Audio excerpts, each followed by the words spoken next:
Hello అండి. Welcome back to my channel. ఎలా ఉన్నారు? బాగున్నారా? ఏం చేస్తున్నారు? ఏంటి సంగతులు నాతో షేర్ చేయడం అస్సలు మర్చిపోవద్దు. సో, ఈరోజు వచ్చేసి లేట్ వ్లాగ్ అయినా కూడా పోస్ట్ చేస్తున్నాను. హోప్ మీరు చూస్తారనుకుంటున్నా. ఈ మధ్యన వ్యూ మరీ తగ్గిపోయింది. టైమింగ్స్ అవన్నీ అటు ఇటు అయిపోయి అప్పుడప్పుడు పెడుతున్నాను కదా! అందుకు అని అనుకుంటున్నాను. సో, అక్టోబర్‌లో కొంచెం ఎక్కువ వీడియోస్ పెట్టాలి అని గట్టిగా అనుకుంటున్నాను. కానీ మనకి హాలిడేస్ అది ఇది ఎప్పుడు ప్రతి నెల ఏదో ఒకటి వస్తానే ఉంది. ఎనీవేస్ ఇప్పుడొచ్చేస్తే నేను నా బెడ్ క్లీన్ చేస్తున్నాను from this Agaro bed vacuum cleaner.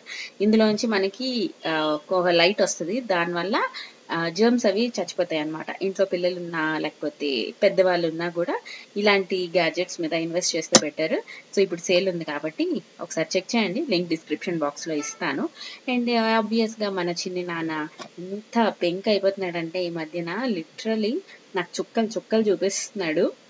ఇంకా చాలా రోజులు అయిపోయింది కదా! నేనే కంటిన్యూయస్‌గా చూస్తున్నాను. నాకు ఒక బ్రేక్ కావాలి అని గట్టిగా అనిపిస్తుంది. వాడికి కూడా నా నుంచి బ్రేక్ కావాలని గట్టిగా అనుకుంటున్నాడు పాపం. సో, చూద్దాం. ఇక్కడొచ్చేస్తే వాడికేంటో అది కావాలి, ఇది కావాలి అంటాడు. అన్ని కిందేసేస్తుంటాడన్నమాట. ఇంకా అదే పని. ఈరోజు మెస్సీ డే నాది ఎలా జరిగింది అనేది చూపిస్తున్నాను. అండ్ మీరెవరైనా పాస్తా తీసుకుందాం అనుకుంటే you can try this Disano penne pasta అండి. ఇది 100% డరమ్ వీట్ సెమోలినా పాస్తా అన్నమాట. ఇందులో ఆర్టిఫిషియల్ కలర్స్ కానీ ఫ్లేవర్స్ కానీ ఏమీ ఉండవు. మనకి పిల్లలకి స్నాక్స్ లాగా అసలే ఇప్పుడు సెలవులు కూడా వస్తున్నాయి కాబట్టి వాళ్ళు ఆకలి అన్నప్పుడు ఏమైనా చేయాలి కదా! అప్పుడు మీకు పాస్తా చేయాలి కొనుక్కోవాలి అనుకుంటే కనుక you can try this Disano pasta అండి. దీని లింక్ కూడా ఇస్తా డిస్క్రిప్షన్ బాక్స్‌లోని. చెక్ చేయడం మర్చిపోవద్దు. ఒక 13-15 మినిట్స్ కుక్ చేస్తే మనకి కరెక్ట్‌గా ఉంటది. పిల్లలు హ్యాపీగా తినగలుగుతారు. ఏ రెసిపీ చేసినా దాంతోటి. ఈరోజు కొంచెం ఇన్‌స్టంట్‌వి వాడుతున్నాను. అసలే ఈ సోషల్ మీడియా ఇవి చూసిన తర్వాత ఈ ఇన్‌స్టంట్‌వి ఏమైనా వాడాలంటేనే భయమేస్తుంది. చూపించాలంటే ఇంకా భయమేస్తుంది. కానీ ఈరోజు చెప్పాను కదా! ఇంట్లో కొంచెం మందికి హెల్త్ బాగలేదు. కొంచెం మందికి ఎగ్జామ్స్, కొంచెం మంది పెంకి అయిపోయారు. అలాగా రకరకాలయ్యి నాకు మూడ్ స్వింగ్స్ చాలా ఎక్కువున్నాయి. అందుకని ఇంకా ఎంత తేలిగ్గా పనైపోతే అంత బావుంటది అన్నట్టు ఇంకా చూస్తున్నాను. అండ్ రోజు ఆ ఇడ్లీ, దోస, పూరి, ఉప్మా చేసి చిరాకొస్తుంది. సరే అని చెప్పి ఈరోజు పాల ప్యాకెట్లేవో అయిపోతే బ్లింకిట్‌లో ఆర్డర్ పెట్టాను. అప్పుడు ఈ పాన్ కేక్ మిక్స్ కనిపించింది. పిల్స్‌బరీది. ఇది అరౌండ్ మనకి రూ. 35 అలా పడతది డిస్కౌంట్ తర్వాత. తెప్పించాననమాట ఒక ప్యాకెట్. అప్పుడప్పుడు పర్లేదు. It's okay. Butter scotch flavour అన్నమాట. అందులో ఏం లేదు, కొంచెం మిల్క్ మిక్స్ చేసేసుకోవడమే. తర్వాత పాన్ కేక్స్ వేసేసుకోవడమే. కొంచెం నేను పాలు ఎక్కువ వేస్తాను. మీరు అబ్జర్వ్ చేసుంటే కొంచెం పలచగా అయిపోయింది కదా! అందుకని. ఇంకొంచెం థిక్‌గా ఉంటే మనకి పాన్ కేక్స్ ఇంకా పర్ఫెక్ట్‌గా వచ్చేవి. కాకపోతే చెప్పాను కదా! మెస్సీ డే అని చెప్పి. అలా ఏది చేసినా, ఏది ముట్టుకున్నా అవన్నీ పడిపోతున్నాయి.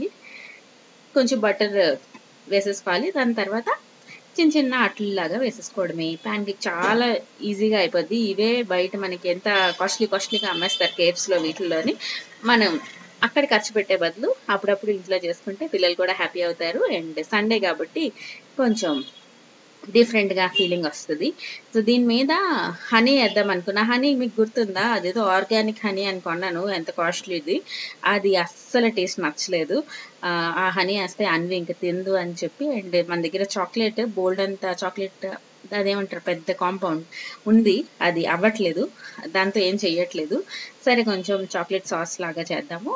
అప్పుడు కొంచెం స్ప్రింకిల్ చేసుకోవడానికి బావుంటది కదా అని చెప్పి డబుల్ బాయిలర్ మెథడ్‌లోని నేను కొంచెం చాక్లేట్ మెల్ట్ చేస్తున్నాను అంతే. ఈ చాక్లేట్ నేను డ్యాడీ తీసుకొచ్చారనమాట వైజాగ్ నుంచి. ఇది డార్క్ చాక్లేట్ అనుకున్నాను కానీ టేస్ట్ చూసాక తెలిసింది అది డార్క్ చాక్లేట్ కాదు. నార్మల్ చాక్లేటే కానీ పెద్ద కాంపౌండ్ అనమాట. పెద్దది. ఆ ప్యాకెట్ నెక్స్ట్ టైమ్ ఎప్పుడైనా చూపిస్తాను. అది కొంచెం బటర్ ఏసి మెల్ట్ చేసేస్తున్నాను. సో, చాక్లేట్ కనిపిస్తే పిల్లలు హ్యాపీ అయిపోతారు కదా! అది ఉంది అని తెలిసినప్పటి నుంచి అన్వి 10 సార్లు చాక్లేట్ కావాలి అంటుంది. ఇవ్వట్లేదు. సరే అని చెప్పి ఇలా చేసి ఇచ్చా ఈరోజు. కొంచెం హ్యాపీ అయిపోయింది. ఇలా ఎప్పుడైనా డబుల్ బాయిలర్‌లో పెట్టేటప్పుడు మనం గిన్నెలు పెట్టుకునేది జాగ్రత్తగా పెట్టుకోవాలి. ఒక 1, 2 డ్రాప్స్ అయినా సరే వాటర్ ఇప్పుడు తుల్లిందనుకోండి మనకి సరిగ్గా రాదన్నమాట. సో, చాక్లేట్ కూడా అయిపోయింది. మన పాన్ కేక్ కూడా రెడీ అయిపోయింది. తర్వాత ఏదో స్టైల్‌గా ఏద్దాం అనుకుంటే అదంతా చిరాకుగొచ్చిందో యూ కెన్ అబ్జర్వ్. మీ ఎవరికైనా ఓసీడీ ఉంటే నా వీడియో చూస్తే చిరాకొస్తది గ్యారంటీగా. బట్ ఇట్స్ ఓకే అనుకున్న వాళ్ళకి చూస్తే పర్లేదు. అదే ఎస్థెటిక్‌గా అసలుండవు కదా మన వీడియోలు. ఆ ప్యాన్ కేక్ రౌండ్గా లేదు, ఏంటో నా వీడియోలు నేనే తిట్టుకుంటే బాగోదు కాబట్టి ఆగిపోతున్నాను. అలా అలా చేస్తే అది బాగా అయిపోద్ది అనుకున్నాను, అదేమో అలా పడింది. ఓ నో అనుకొని తర్వాత కొంచెం స్ప్రెడ్ చేసి ఏవో ఇలాగే డెకరేట్ చేశానని చెప్పేసి అన్వికి ఇచ్చాను. పాపం తిన్నది, ఇంకేం చేస్తుంది. తర్వాత ఇంక కొంచెం పలుచగా అయిపోయింది కదా అని చెప్పి చిన్న చిన్న ప్యాన్ కేక్స్ వేసేస్తున్నాను, అది బాగా వచ్చాయి అన్నమాట. సో అది ఈరోజు మార్నింగ్ బ్రేక్ఫాస్ట్. ఇది తింటే మరీ ఎక్కువసేపు ఏమీ ఆకలి లేకుండా ఉండదు, కానీ ఎప్పుడైనా స్నాక్ లాగా అసలు బ్రెడ్ ఆమ్లెట్ చేస్తానన్నాను, దాని తర్వాత ఎందుకో ఇది వచ్చింది మధ్యలో మా ఇంటికి ఈరోజు. సో ఇలా చిన్న చిన్న వేస్తే బాగుంది. దీని మీద మనం కొంచెం ఫ్రూట్స్ అవి పెట్టుకున్నా ఇంకొంచెం బెటర్ ఆప్షన్ అవుతుంది. లైక్ బనానా అవి పిల్లలు తింటారు అనుకుంటే కొంచెం ఫ్రూట్స్ పెట్టొచ్చు. ఈ మధ్యన ఫ్రూట్ బాక్స్ అని చెప్పి బాగా పాపులర్ అవుతుంది, మీరు చూసారా? అదేంటి అది ఎవ్రీడే వాళ్ళు ఒక ఫ్రూట్ బాక్స్ మనకి ఇంటికి తీసుకొస్తారన్నమాట. అందులో ఏం లేదు, మనం తాలింపు పెట్టి డబ్బా ఉంటుంది కదా, సేమ్ ఇంచుమించు అదే డబ్బా. అందులోని ఒక్కొక్క దాంట్లో ఒక్కొక్క ఫ్రూట్ అన్నమాట. అంటే ఆల్మోస్ట్ ఒక 5-6 పడతాయి అంతే ఒక దాంట్లో. సో మాట్లాడదాం దాని గురించి. అండ్ ఈ రోజు మెస్సీ డే అని తెలిసిన తర్వాత కూడా మనం చేస్తున్నాము చికెన్ బిర్యానీ. సో దానికోసం చికెన్ మ్యారినేట్ చేశాను. ఏమేమి వేసాను అనేది డిస్క్రిప్షన్ బాక్స్లో పెడతాను చూడండి. ఏం లేదు, simple chicken biryani, nothing special అండి. ఉప్పు, కారం, పసుపు, కొంచెం ధనియాల పొడి, కొంచెం జీలకర్ర పొడి, కొంచెం జింజర్ గార్లిక్ పేస్ట్, కొంచెం పెరుగు, కొత్తిమీర, పుదీనా, ఇంకేం వేసాను, కొంచెం బిర్యానీ మసాలా, ఇవన్నీ వేసి బాగా మ్యారినేట్ చేసేసి పక్కన పెట్టేసుకోవాలి. అసలు వీడియో తీయొద్దు, ఇంకా నార్మల్గా చేసేసుకుందాం అనుకుని మ్యారినేట్ చేస్తాను. దాని తర్వాత అనిపించింది, నీ జీవితంలో ఇంకేంటి కొత్తగా ఇప్పుడు అవ్వవు, ఈ రోజు అవ్వవు, రేపు అవ్వవు, ఎల్లుండి అవ్వవు, అలాంటప్పుడు వీడియో తీయను అనుకుంటే ఏది తీయలేవు, ఎప్పటికీ తీయలేవు అని నాలోని ఒక మంచి హరీష బయటకు వచ్చి చెప్పి నా చేత వీడియో తీపిచ్చింది అనమాట. సరే అని చెప్పి మ్యారినేట్ చేసి పక్కన పెట్టేసా. అల్లం వెల్లుల్లి దంచేసి వేస్తాను. తర్వాత ఈ చికెన్ బిర్యానీ నార్మల్ రైస్తో కూడా అసలు చేయాలనిపించలేదు, సరే అని దావత్ బాస్మతి రైస్ ఒకటి తెప్పించాను. అండ్ అది కూడా సోక్ చేస్తా, ఒక 30 minutes కోసం సోక్ చేసి పెట్టుకుంటే మనకి యమ్మీ చికెన్ బిర్యానీ రెడీ అయిపోద్ది. అసలు ఈరోజు ఆర్డర్ చేసేద్దాం అని చేతులు చకచక వెళ్ళిపోతున్నాయి, కానీ వద్దు, ఆర్డర్ చెయ్యొద్దు, ఇంట్లోనే చెయ్యు అని మళ్ళీ చెప్పి చేసుకున్నాను అన్నమాట. ఇది ఒక కొత్త బిర్యానీ పాట్ టైప్ ఆఫ్ సెరామిక్ది. దీని గురించి మనం నెక్స్ట్ ఏదైనా వీడియోలో డీటెయిల్డ్గా చూపిద్దాం. అండ్ ఇది వాడుతున్నందుకు నేను సూపర్ డూపర్ పంపర్ హ్యాపీ అయిపోతున్నాను. నా గొంతులో కూడా నవ్వు అందుకు వచ్చేస్తుంది. అండ్ అన్వి కూడా అడుగుతుంది, రోజు కన్నా ఈరోజు ఏమి నవ్వుతున్నావు అని. ఈ మధ్యన పాపం ఎంత కోపంగా అంటే నాకే తెలుస్తుంది అనమాట. నాలో ఫన్నీ హరీష కూడా ఉందన్న విషయం నేనే మర్చిపోతున్నాను అలా మెల్లిమెల్లిగా. అందుకని నేను అనుకుంటున్నాను, సో వద్దు, మన నేచర్ ఏదో అది కప్పేయకూడదు, కొంచెం నవ్వకుండా ఉండాలి అని గట్టిగా అనుకుని మనమైతే ఇక్కడ మనం బాస్మతి రైస్ సోక్ చేసి పెట్టాం కదా, దాన్ని కొంచెం ఒక 80% 70% కుక్ చేసిన తర్వాత దమ్ చేస్తాం కదా, అందుకని చెప్పి ఈ వాటర్ బాయిల్ చేస్తున్నా. సో మీరు ఎవరైనా అన్నం తెలిసే ఉంటుంది బట్ చెప్తున్నాను, అన్నం ఇలా ఓర్చిన రకంగా చేశారనుకోండి, ఎప్పుడు కూడా ట్యాప్ వాటర్ వాడకూడదు. అంటే అది ఎలాగో ఓర్చేస్తాం కదా అని చెప్పి ట్యాప్ వాటర్లో చేయకూడదు, ప్యూరిఫైర్ వాటర్లోనే మనం అన్నం చేయాలి.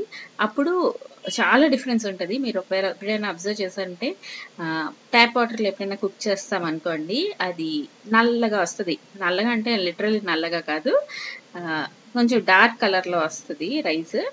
అలా కాకుండా మనం ప్యూరిఫైర్ వాటర్ పెడితే మనకి తెల్లగా మంచిగా అన్నం వస్తుంది అన్నమాట.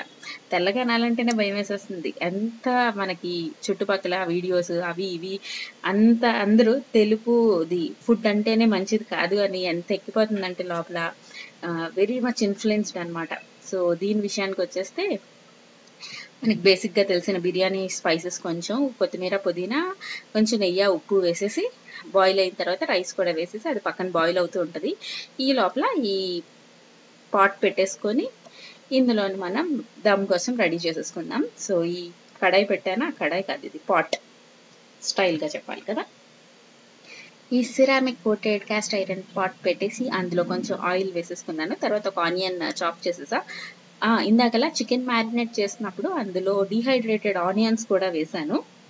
అది బరిస్తా అంటారు కదా, అవి మనకి బయట కూడా దొరుకుతాయి. డీహైడ్రేటెడ్ ఆనియన్స్ అనొచ్చా దాన్ని? బరిస్తానే దొరుకుతున్నాయి ఇప్పుడు, కావాలంటే అవి కూడా తీసుకోవచ్చు. లేదు అనుకుంటే మనం ఆనియన్స్ బ్రౌన్ కలర్లో వచ్చినంత వరకు ఫ్రై చేసి పెట్టుకుంటాం కదా అవి. సో అది చేయడమే పెద్ద పని మనం దమ్ చేసేటప్పుడు. అది ఒకవేళ మన ఇంట్లో ఉంది అనుకుంటే చాలా ఈజీగా అయిపోద్ది. ఎక్కువ హైదరాబాద్లో వీళ్ళందరూ కూడా బరిస్తా అని చేసి పెట్టుకుంటారు, రకరకాల డిషెస్లో వేసుకుంటారు. సో అందుకనే ఆ కలర్ కూడా అలా డార్క్గా వచ్చింది అన్నమాట. సో ఆనియన్స్ కొంచెం ఫ్రై అయిన తర్వాత ఈ చికెన్ కూడా వేసేసాను. ఈ చికెన్ కొంచెం కుక్ అవుతుంది, ఈ లోపల మన రైస్ కూడా అయిపోద్ది. తర్వాత లేయరింగ్ చేసేసి మనం దమ్ పెట్టేసుకుంటే అయిపోతుంది అన్నమాట. ఎంత బ్యూటిఫుల్గా ఉంది కదా పాట్. సో ఏం చెప్తున్నాను, ఆ ఫ్రూట్ బాక్స్ ఉంది కదా, అది మీరు ఎవరైనా సబ్స్క్రైబ్ చేసుకుని ఎవరైనా వాడుతూ ఉంటే కనుక నాకు చెప్పండి. నాకు చూసినప్పుడైతే ఇంత కొంచెం ఫ్రూట్స్ అంటే ఎవ్రీడే మనం కట్ చేసుకోము అంటే ఐడియాయే మనకి బిజినెస్ అన్నమాట. చూడండి అది ఎంత చిన్న ఐడియా. లైక్ వాళ్ళది ఒక ఎక్కడైనా సరే జస్ట్ చాప్ చేసేసి అలా పెట్టేసి అమ్మేస్తారు. ఎంత డబల్ ట్రిపుల్ రేట్స్ పెట్టచ్చు. సో అది చూసి నేను నవ్వాలో, ఇంత కన్వీనియంట్గా దొరికేస్తున్నాయని ఆనందపడాలో, ఏంటి దీనికి కూడా డబ్బులు సంపాదించేస్తున్నారా అని అనిపించింది. అలా రకరకాల ఆలోచనలు వచ్చాయి. అండ్ మన వైభవ్ నాన్న వచ్చేసాడు, వాడిని ఎత్తుకొని ఇక్కడ నుంచి సింగిల్ హ్యాండ్ గణేష్ లాగా సింగిల్ హ్యాండ్తో నేను బిర్యానీ చేస్తాను అనమాట. వాడు దిగడు, అన్నీ అడుగుతున్నాడు, లైక్ కావాలి కావాలి అని గోల గోల చేస్తున్నాడు. అంటే వాడికి అర్థమైపోయింది అనమాట, ఏడిస్తే అరిస్తే ఒక పాయింట్ తర్వాత వాళ్ళు చేసేస్తారు అన్న విషయం వాడికి గట్టిగా అర్థమైపోయింది. గోల చేస్తున్నాడు, ఏం అడుగుతున్నాడు అది ఇస్తే అవన్నీ ఇసిరేస్తున్నాడు అనమాట. ఏ స్టేజ్లో ఉన్నాడంటే మొన్న అయితే రిమోట్లు, తర్వాత నా ఇయర్ ఫోన్స్ అవి అన్ని దాచేస్తున్నాడు. నా కొత్త రిమోట్ కొనుక్కున్న తర్వాత పాత రిమోట్ దొరికింది. ఇల్లంతా వెతికి వెతికి వెతికి వెతికి వెతికి వెతికి వెతికి వెతికి వెతికి అన్నట్టు వెతుకుతానే ఉన్నాను, దొరకలేదు. మన ఫోన్లో ఐఆర్ రిమోట్ ఉంటుంది కదా, దాంతోని వాడేసుకుంటూ కానిచ్చాం ఒక 3-4 రోజులు. అప్పటికి దొరక్క ఇంకా అమెజాన్లో ఆర్డర్ పెట్టి మనం రిమోట్ తీసుకున్న నెక్స్ట్ డే దొరికింది. ఎక్కడ దొరికిందో తెలుసా, అక్కడ విండో ఉంటుంది కదా, విండోకి మస్కిటో నెట్కి మన మామూలు డోర్కి మధ్యలో చిన్న గ్యాప్ ఉంటుంది చూడండి, అందులో పెట్టాడు. అది కూడా మేము ఎప్పుడు వాడని ఒక విండోకి అన్నమాట. సో అక్కడికి ఎప్పుడు వెళ్ళావురా, అక్కడెప్పుడు పెట్టావురా అనుకొని షాక్ అయితాం. అలా ఎలాగో పొరపాటున కనిపిస్తుంది. అలా రకరకాల చుక్కలు చూపిస్తున్నాడు. దానివల్ల కూడా నా ఎనర్జీ ఫుల్గా డ్రైన్ అయిపోతుంది. అండ్ ఇక్కడ మనం ఒక 70% అయిన తర్వాత ఇక్కడ ఏమైంది తెలుసా, ఇలా రైస్ తీద్దామని చెప్పి అది చూపిస్తాను కూడా, చూపించినప్పుడు చెప్తాను. అండ్ ఈ లేయరింగ్ విషయానికి వచ్చేస్తే చికెన్ వేసాం, తర్వాత రైస్ వేస్తాము, తర్వాత కొంచెం బరిస్తా, కొంచెం సాఫ్రాన్ మిల్క్, తర్వాత కొంచెం నెయ్యి. ఇక్కడ చాలా మంది లెమన్ జ్యూస్ కూడా వేసుకుంటారు, నాకు గుర్తు లేక నేను వేయలేదు నిజంగా అయితే. సో కొద్దిగా కొత్తిమీర పుదీనా కూడా వేస్తా. ఇంకా బిర్యానీ అదే రైస్ మనం కుక్ చేసేటప్పుడు చాలా మంది స్పైసెస్ అన్నీ తీసేస్తారు. నేను పర్లేదులే బిర్యానీలో మనం తీసుకొచ్చిలే అనుకొని ఊరుకున్నా. సో ఇదంతా రైస్ ఎందుకు పడిందో తెలుసా, దీంతో నేను ఆ గిన్నె నుంచి ఈ బిర్యానీలో వేద్దాం అనుకొని ఇలా పెట్టిన వెంటనే అది అలా ఇరిగిపోయింది. వైభవం ఎత్తుకొని చేసినప్పుడు అలాంటివి ఏమైనా జరిగితే ఎంత భయం వేస్తాయో. సో మంచి క్వాలిటీ కొనుక్కోకపోతే ఇలా అప్పుడప్పుడు మనకి పెంట చేస్తాయి. అది బిగ్ బాస్కెట్లో అనుకుంటా, ఆన్లైన్లోనే తక్కువ రేటుకి దొరికింది కదా అని చెప్పి తీసుకున్నాను. ఇలా వేడి దాంట్లో పెట్టిన వెంటనే అది ఇరిగిపోయింది. అప్పుడు మళ్ళీ వేరే దాంతో చేసుకున్నా, కానీ భయం వేసింది సడన్గా ఒక్కసారి. అండ్ ఒక 15 minutes దమ్ తర్వాత మనకి చూసారా ఎంత మంచి బిర్యానీ రెడీ అయిపోయిందో, ఎంత యమ్మీ వచ్చింది. చాలా చాలా ఫాస్ట్గా అయిపోయింది అండ్ టేస్టీగా కూడా వచ్చింది. అండ్ చికెన్ అన్నీ కూడా మంచిగా కుక్ అయ్యాయి. తర్వాత మనం ఇంట్లో చేసుకున్నాం అనుకోండి, ఆ దమ్ కూడా మనం హ్యాపీగా తినేయచ్చు. నేనైతే ప్యారడైజ్లో వీటిల్లో కొన్నది అంత మసాలా తినలేను, బట్ ఇంట్లో చేసుకుంటే మనం తినేయచ్చు హ్యాపీగా. సో అదన్నమాట ఈ రోజుకి వీడియో. నేను కలుస్తాను మిమ్మల్ని ఇంకో మంచి వీడియోతో. Subscribe, like and share. Bye bye, see you all in next video. Tata, stay safe, stay happy.